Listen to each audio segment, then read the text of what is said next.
I told you all that the best kind of talks which come out are usually from founders who code. Vipul is another one of them. And he's been through in the Ruby community for a long time, now doing a lot of JavaScript tooling, runs his own company called Saeloun. Of course, I'm sure you'll have a slide which discusses that. I hope so. Yeah. And Vipul's a good friend. We know him for a long time. He's been a part of the Ruby community for a very long time. So Vipul, let's get the day started with a very interesting talk on the journey of JavaScript evolution through Rails. Over to you. Am I audible? This is good? Good enough? Okay, cool. So I'll be talking about evolution of JavaScript and JavaScript tooling in Rails. It's a lot of content, so I'll go through a little bit faster. I hope like everyone is awake and fresh so that we can go through lots of things that are going on with Rails right now. My name is Vipul. I go by Vipul and Sword on Twitter and Vipul on Ruby Social. I run Saeloun, which is a software consulting company, a remote software consulting company, and we are also on Ruby Social. So you can find more about us. We write a lot of blogs on the latest things which are happening in Ruby as well as in Ruby on Rails. So you can find us here. I'm also part of the Rails issues team, where I help in managing the issues tracker or reviewing pull requests or maintaining the Rails official Rails documentation. I help in co-editing the This Week in Rails, which is the official newsletter. You can find it on the Ruby on Rails official blog, and you can subscribe it there. Right now it has around 40,000 or so subscribers. It's a weekly we send like what all different changes have been implemented in the Rails repo. I also run the React Pune meetup group. So if you're I just want to see how many of you are from Pune. Oh, a lot. So if you're interested in talking about that, or actually I would like you to come and talk to me if you are interested in doing more about the Pune Ruby meetup group, because a lot of meetups have not been happening. So if you're interested, just come say hi so that we can have more of those meetups. So this talk is kind of a story coming to a conclusion of what the state currently is around like the JavaScript tooling in Rails. So I'll talk about how things have been before asset pipeline. Everyone knows asset pipeline? Yeah. So how things have been before that, coming to asset pipeline, the ES6, ECMAScript 6, and introduction of HTTP 2, and then how things are now with Rails 7.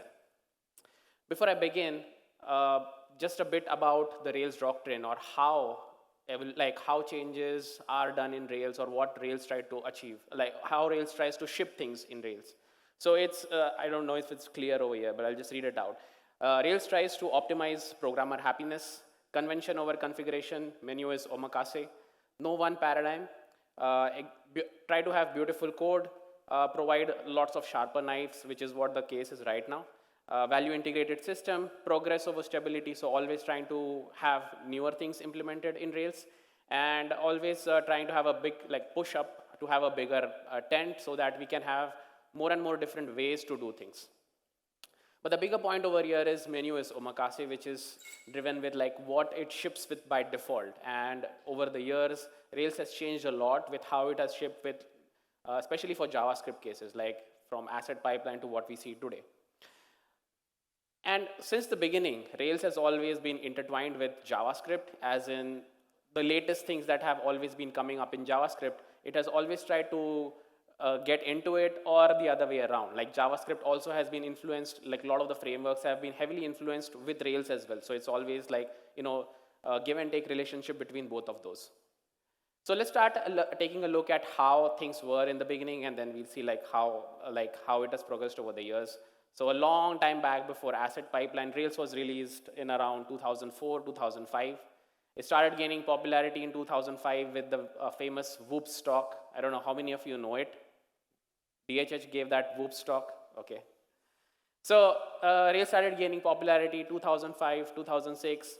Around this time, so Rails was kind of a framework which wanted to do things simpler way, provide all of the different helpers, not having to write a lot of code. So it shipped by default also with a lot of also with a lot of JavaScript helpers. So it used to ship with these two libraries, which is Prototype.js and Scriptaculous, which allowed us to do a lot of, which in the background they took care of a lot of the things like, sending AJAX requests or handling user interaction, or what we'll see what is unobtrusive JavaScript. At the same time, the JavaScript at that time was not so expressive as Ruby was. So Rails also evolved the idea of providing us to write Ruby, like JavaScript, based on like writing it in Ruby. So what we now do, like what we now see these days anyways, is erb.js. So generating those responses using Ruby, as well as having RJS Ruby generated JavaScript templates and so forth. So these ideas evolved all over, all over the years before Asset Pipeline. In 2006, jQuery came into the picture on JavaScript land, and slowly these other libraries which were there, jQuery started becoming more popular. And in 2008, HTML5 was released. This is a landmark because it provided with a lot of browser-based APIs, which were then later on, we'll see now how they came, how they started becoming useful. We could use the browser state API for navigation and having more control over the browser. So up until this time, Rails was still shipping with Scriptaculous and Prototype, but after jQuery started getting more popularity and it was more easier to use than the other solutions, so Rails moved from those libraries to jQuery around 2010, 2011. We are still around Rails 3 version. And by this time, this concept started becoming more popular. It started becoming like a pattern in Rails. So instead of writing a lot of code, Rails always wanted to have, provide us with view helpers. So if you see in the first case, instead of writing like, hey, on click, write a lot of JavaScript code to handle all of it, Rails tried to extract all of these, the code for handling these, and breaking down things into what is called as the content part. So here below you see data method delete and data confirm, like the content of what is to be done versus the actual functionality hidden and shipped by default with Rails. So this is unobtrusive JavaScript. So till this time, what all is happening is all the things which we have to JavaScript and CSS, your images and all, were all dumped into the public folder. So you have your images, you have your JavaScript, you have your style sheet. There is no asset pipeline up until this point. So people who, I don't know, anyone around that time doing Rails? Okay. So if you were doing Rails around that time and had to handle like JS, CSS and all of these assets, what you had to do is take care of managing all of these assets yourselves. So if you were using CDNs, if you wanted to compress your assets, not even like, compression that we just take for granted today, gzipping or using Brotli and so and so forth, all of these things, you had to do all of those manually. Or if you were using something like Bootstrap and you had things like you were using less files or Sass, all of this pre-processing, all of these things, you had to take care of it manually. As well as cache management that we see with what again we take for granted. We have those tags which are provided on your assets for telling the browser and telling the CDN, hey, cache this asset will expire, so and so forth. So all of this management of these assets had to be done manually, before this time or during this time period. Exactly 12 years ago, during this month, Rails 3.1.0 was released. And the big change which was introduced around this time was Sprockets and asset pipeline. So what this did is JS had over the years, more and more applications were becoming JavaScript and front-end heavy. So a lot of necessity came around all of this is being done manually. There needs to be a better solution for this. So Rails came up with asset pipeline, which made JavaScript and CSS first-class citizens and allowed it came with a plugin-based architecture where it took care of a lot of the things that we are seeing, that we saw in the previous slide. So important among this was like bundling, managing of your assets. So all of your JavaScripts that you have, instead of Previously, we had those JavaScript and all of those, putting them in the directory and shipping all of those. Now we could put them into the directories, but also have dependency management, meaning like, hey, my JavaScript A file, B file, when to import those, on which pages to import those, providing a lot of view helpers, and providing dependency management, and a lot of different ways of how to specify the dependencies, as well as how and where to use these JavaScript file in different pages. It had a plugin-based architecture, so it also came with allowed to do a lot of different things. So compression was also something we started, when you do your assets pre-compile, that also was came into the picture. Pre-processing of different things, so instead of doing all of those things manually like before or by using some gem, now this was also shipped as a configuration. You could do that through the asset pipeline itself. So instead of using like lots of different things, now it was streamlined into one bundling mechanism. As well as it introduced what we call as digesting. So when you have your Rails, like if you have your Rails applications, you will see that you have your JavaScript file and it appends application.js and then a big SHA at the end of the file. So that is what is digesting, like based on the content of the file, adding of the digest header, like digest name at the end of the file. Why this is important is then you can have expiry written like on your files. So you can just say, hey, this file is never going to expire for the whole year, so that you can ship those files and those will be cached in your browser. And the next time you want to invalidate the cache, you don't have to worry about, hey, this file is cached, this JavaScript file is already cached or not in the browser. You will just provide a different version of the file by using those digests because it's based on the content of the file. So this was like a good addition. Lots of things happening around now, like the Rails team focusing more around things related to JavaScript. Next thing which came into the picture was Turbolinks. So we already saw UJS, unobtrusive JavaScript, related to this, and we also saw how HTML5 came into the picture. A lot of things were based on these using the history API and all. Turbolinks was introduced. So what this did is it allowed to have this kind of interactions where if you see when something is being clicked, instead of doing a full page reload, it is allowing to load only parts of the page.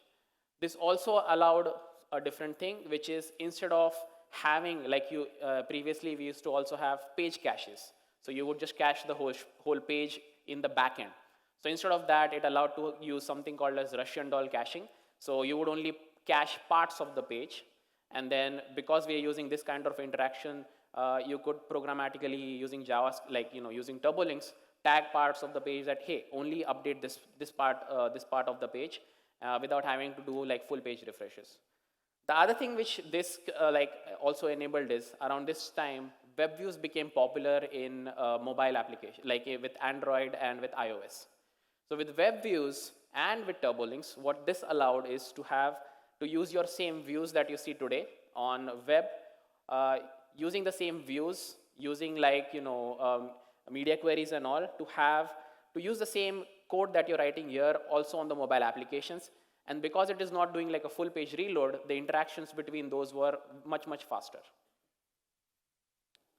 React.js came into the picture around 2013 and slowly started gaining popularity. Just want to see how many people do React here. A lot. Around this time, since React came into the picture, a lot of JavaScript started getting a lot of complementary libraries started getting a lot of push and popularity.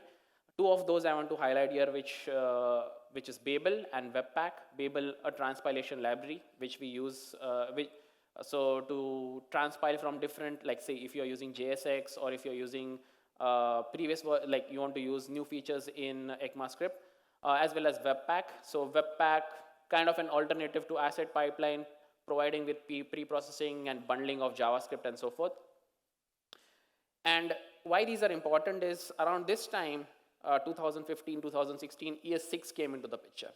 So up until this time, the Rails team was still, it was not satisfied with how JavaScript was. Like, it was all functional, it did not have classes, it didn't, it was more, Rails team was more, Rails team was more liked more using like CoffeeScript. So having classes, having order in how you're defining and so forth. But this all changed with the introduction of ES6, where Rails team was now comfortable, or like DHH was now comfortable with having to use plain JavaScript instead of having to use CoffeeScript or the other options which were there, Opal and others.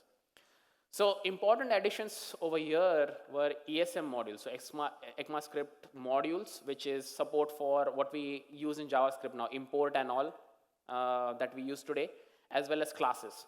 So these two just keep in mind, which we'll see later.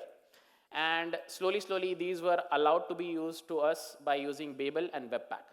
So now all of these libraries are coming into the picture. Everyone is seeing that, oh, JavaScript is becoming better and better, and we want to use, and Node.js is having, having its own beautiful package manager, which did not exist before. Before you would just have like, hey, I want to use this jQuery plugin, go and put it in your public folder.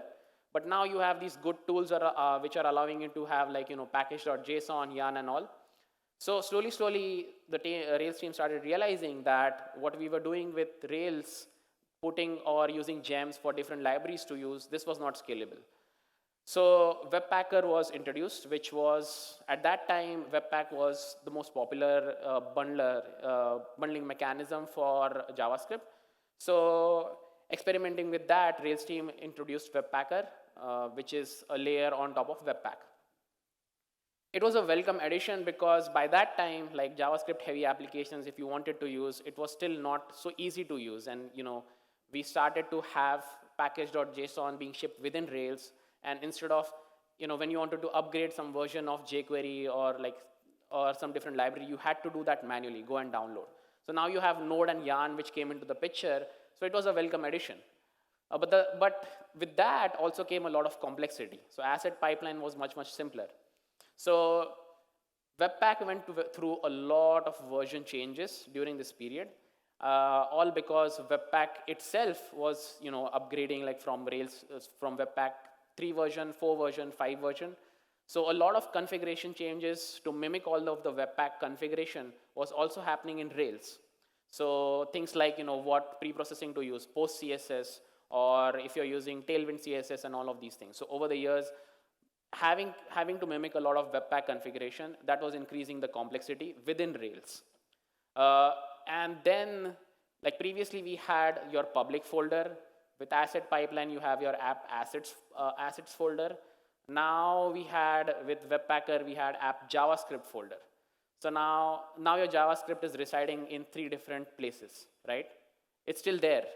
So again, it started becoming more complicated and confusing. Where should our code go? As I said, with a lot of upgrades which are also keeping up with the Webpack changes also, a lot of upgrades were necessary for Webpack as well, and there were drastic configuration changes happening between different versions. While at the same time, Sprockets was still there, and all of the Webpacker, whatever compilation it did, it still was like compiling all of this JavaScript and handling it or shipping it through Sprockets or serving it through Sprockets. One big problem over here is now you have all of these different folders. You are still not doing like the traditional JavaScript, wherein let's say you are doing CSS in JSS or you're using your images in your JavaScript files. This is still not happening.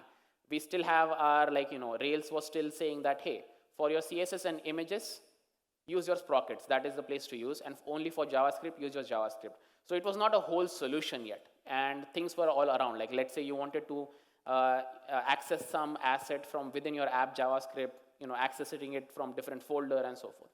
So still, things are still like scattered around. And people started to realize like, oh, it's getting more and more complicated. Around this time, next thing that came into the landscape is HTTP2.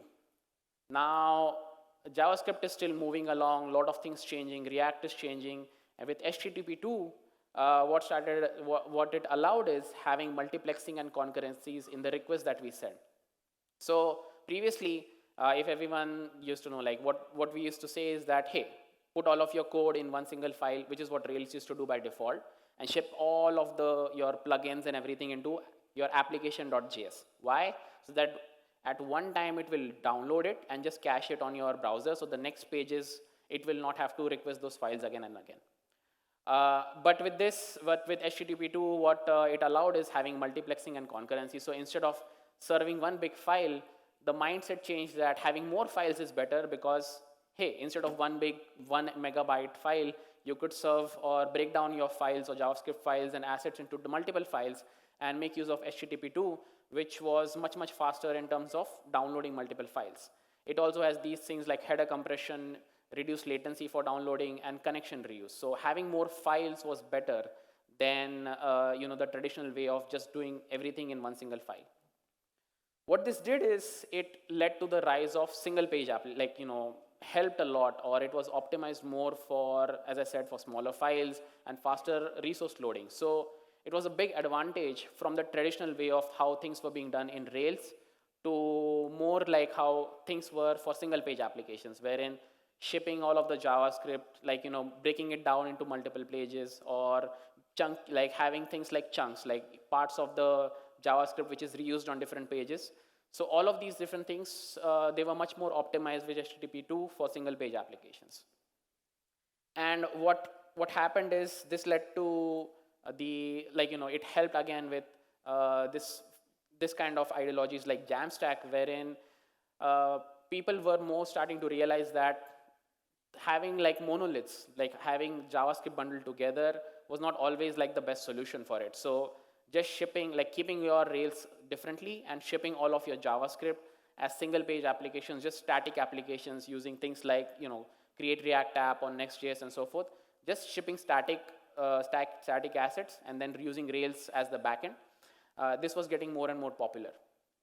And Jamstack, standing for JavaScript APIs and microservices. So differentiating your view layer from what is happening behind the scenes. So as React was gaining more and more popularity, DHH and the Rails team were also playing around with it, and it did not the team was not so satisfied with what was happening with React. So the complexity that it had, or the Rails team was not, DHH was not more into that. So what the Rails team introduced is Stimulus, a simpler way. So Rails team has always tried to provide easier ways to do things instead of having JavaScript front-end heavy applications. So it introduced Stimulus.js, wherein it is still trying to mimic some of the things which React.js was providing, but in a simplified way, more HTML based. As you can see here, writing simple, I would say, how we used to do things before in CoffeeScript.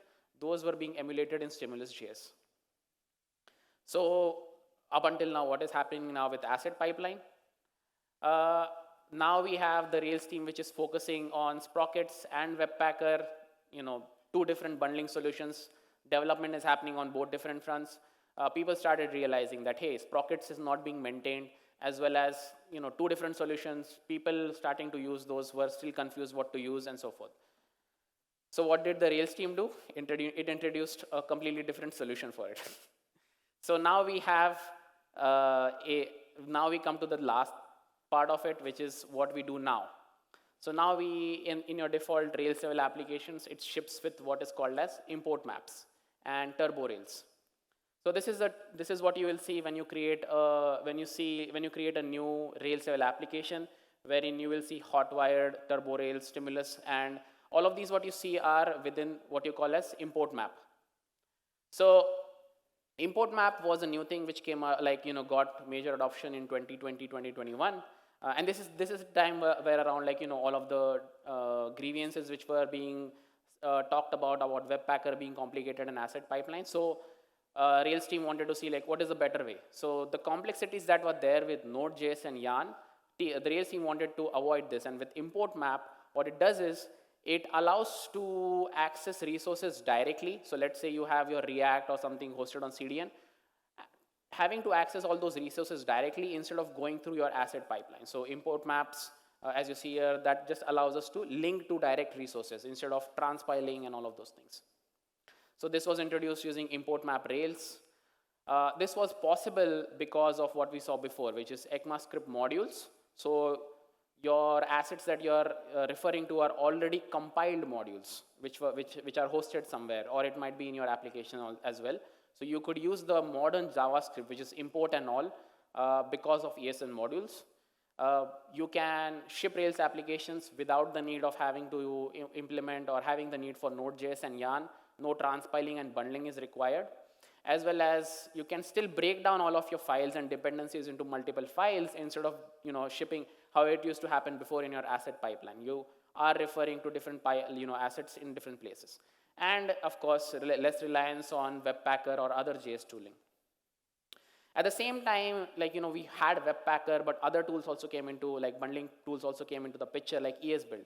So one problem with Webpack is that once your application grew, it became more and more slow. So other bundling mechanisms like rollup and all came to the picture. So now Rails team also wanted to provide solutions for that.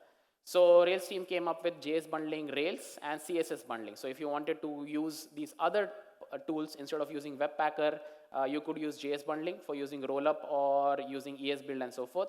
And if you wanted to use Sass or Dart CS and so forth, or if you're using Tailwind CS and so forth, you could use CSS bundling Rails. Finally, now what happened with Webpacker? So Webpacker was the solution for Webpack. Rails team decided to not maintain it, and then it is now being maintained as Shakapacker. So it's still there, but officially Rails team now supports JS bundling Rails and CSS bundling Rails. A bit of differences between those, JS bundling is simpler wrapper, versus Webpacker being more involved. There is more code splitting. If you want to use code splitting and hot module replacement, that is in Webpacker. Oh my God, okay. Hotwire, okay, I'm already out of time, but yeah, Hotwire we have now, which has Stimulus and Strada. Strada still is coming for support for mobile applications.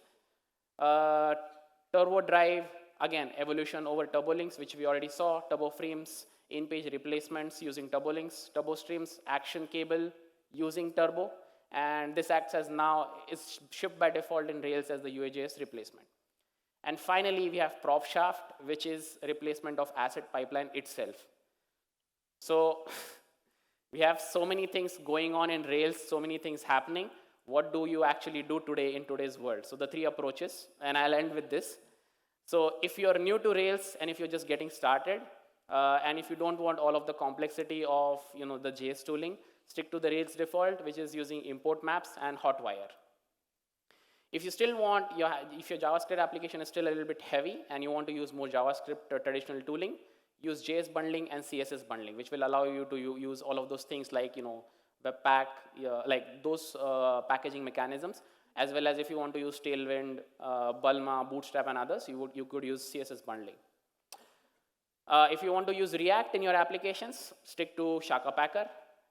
And the final option being, if your application is a lot heavy, I would suggest that stick to only Rails API only applications and GraphQL, and have your JavaScript applications using single page applications or using the Jamstack, which is Next.js, Redwood.js, or Remix, and so on and so forth. So that's all in my talk. I'm already out of time, but this was just to open up the discussion. I'll be around, and we can discuss more about what solution is better for you for JavaScript tooling.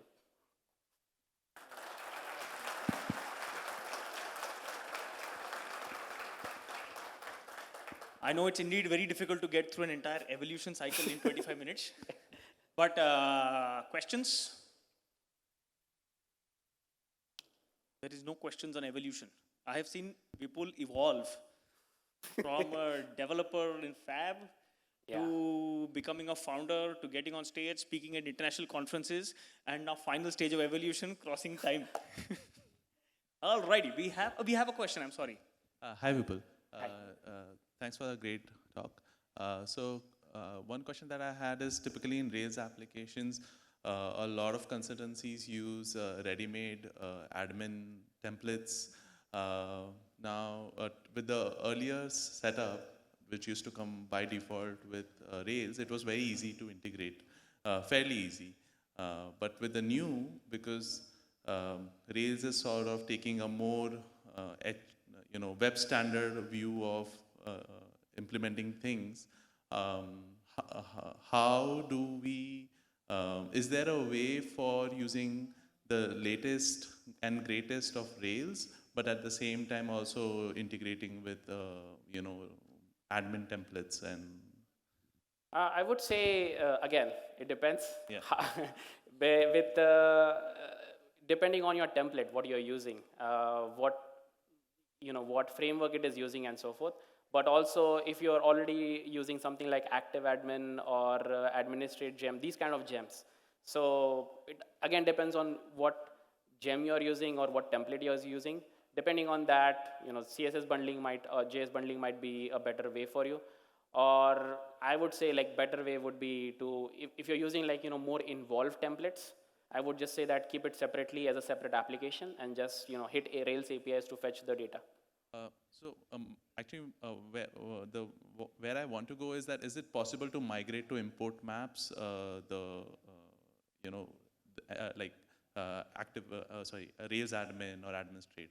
Is it possible to do that? It's possible, but I wouldn't suggest it. It's a lot of work that would be involved. So again, it's like what template you're using, what is it suggesting? Based on that, come up to like, hey, is it better to use import maps? Is it better to use the traditional JavaScript tooling or not?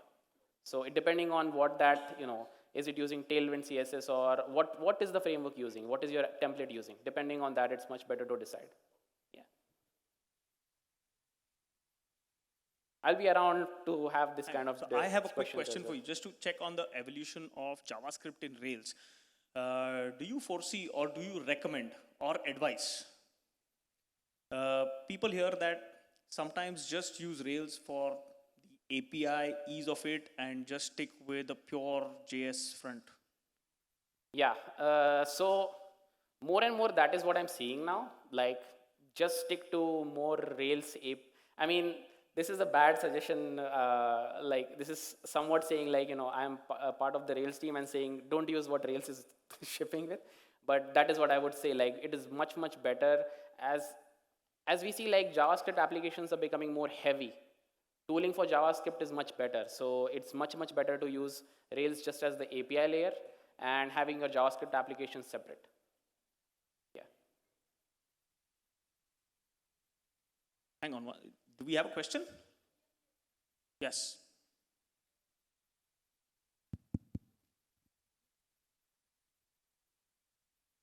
Now? Okay, cool.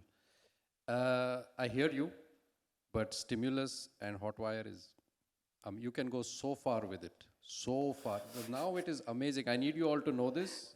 JS used to be very necessary, but of late, and if you try and program Stimulus the way you program React, it will hurt you very badly. It has a completely different mental model. But when you get it, it just works. It's amazing. Yeah. No, I agree with it.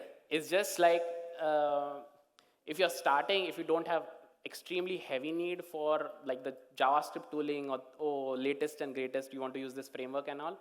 If you don't need all of those, yes, Stimulus, Hotwired, your development cycle is much, much faster with all of those things, which is what the Rails team tries to optimize, faster development cycle. Okay, thank you so much, Vipul. Thanks.